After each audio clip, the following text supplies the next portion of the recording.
So I've got this beard happening and I think it's going quite well. You can see from the side views here that it's quite a healthy growth. But the lovely Sue is absolutely disgusted with me, and I FaceTimed her today and she really doesn't like the beard at all.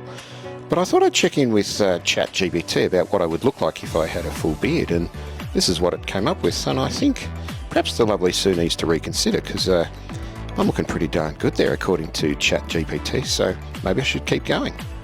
Anyway, we left Najero today and it was a beautiful sunrise and the buildings there shone, and once I got on the path it was fantastic. And I listened to the lovely Sue's little playlist that she's got for me of inspirational music, and continued to walk my day. But I didn't really walk with anybody today.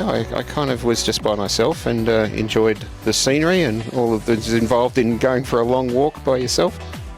I certainly turned on the Bryce's Camino playlist and was bopping along very, very happily to some of the great tunes on that little playlist. If you want to join, you can.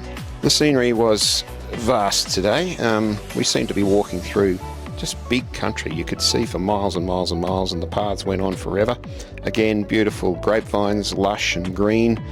I listened to a podcast by Richard Feidler on a guy called John Owen, who I know. He runs the Wayside Chapel in Sydney.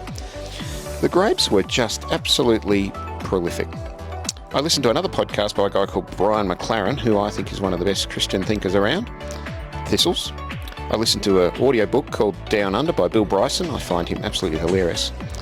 This is the scene we faced coming into Santo Domingo, which is the city that I'm staying in right now. Beautiful churches and the usual Spanish fare. And the cheese of the day is a nice dark yellow cheddar, shared with my friends Vincent, Ellis and Morgan. Very delicious, and yeah, I think everybody agreed that was a very nice piece of cheese. And then this happened.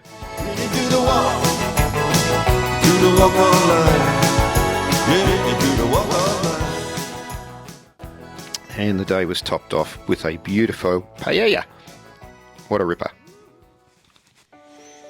Well, it's been an interesting day. I somehow have managed to walk alone nearly all of the day, 22 kilometres, about 5.5 hours of alone time.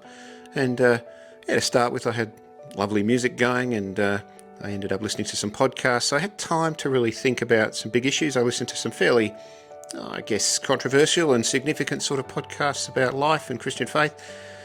And I found myself, in my own head a little bit. And one thing that I noticed is I started to think about the big churches in Spain. Everywhere you go, there's a massive church. It's just over the top, big and ornate and expensive. And you sort of think, surely this money could have been spent on the poor or doing something a bit different. And I didn't like thinking about that. And I quickly turned on some more music and distracted, because thinking about church and the way the church hasn't hit the mark in lots of ways is a difficult thing for me to think about, I reckon. But I think the Camino will be good for me. It'll force me to think through what I think of church and what I think church should be all about. And I guess how I'm going to respond to the ways in which the church has missed the mark, and the ways in which perhaps me as a Salvation Army officer should work towards helping the church hit the mark, and for it to be the sort of community that's life-giving and generous and accepting that perhaps it was meant to be. Another great day of encountering Jesus.